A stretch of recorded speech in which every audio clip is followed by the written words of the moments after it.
place where a vision was kept for the inclusion of all and a community strengthened by that inclusion was a really profound thing.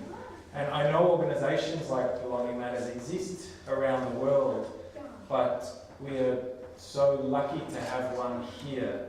And when I did some work in Ireland over the past few years and lived there, people were looking to Belonging Matters to establish cooperatives of family-run and disability-run organisations around the country to try to foster a civil society that really held to that vision of a community strengthened by the inclusion of all. I think that's a catchy phrase, but I also think Bruce Springsteen summed it up well when he said, nobody wins unless everybody wins.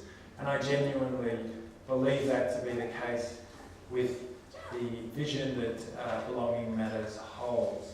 And one of the very positive impacts that Belonging Matters has had is fostering leadership amongst individuals with disabilities and also family members. The vast majority of people on the NDIS are people with intellectual disability, autism and other kinds of disabilities like that. And often those individuals are really interdependent in their families more than others. We're all interdependent. Every one of us receives support from our families, our loved ones in making decisions, in holding a vision for our life, in being a person to consult with. But that's perhaps especially true for people with intellectual disabilities. So having families here and individuals with disabilities themselves leading the charge is such an important process.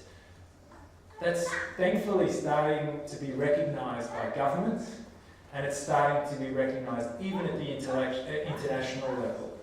Some of you will have seen Robert Smith elected to a UN committee by New Zealand, who's a man with intellectual disability who lived in an institution for over 15 years of his life. And he is now advocating on behalf of his country and on behalf of people with disabilities worldwide to shift the mindset and ensure that governments and others go to the people with that experience, with that knowledge, with that wisdom that comes from living this life and struggling and overcoming and going through all of those ups and downs.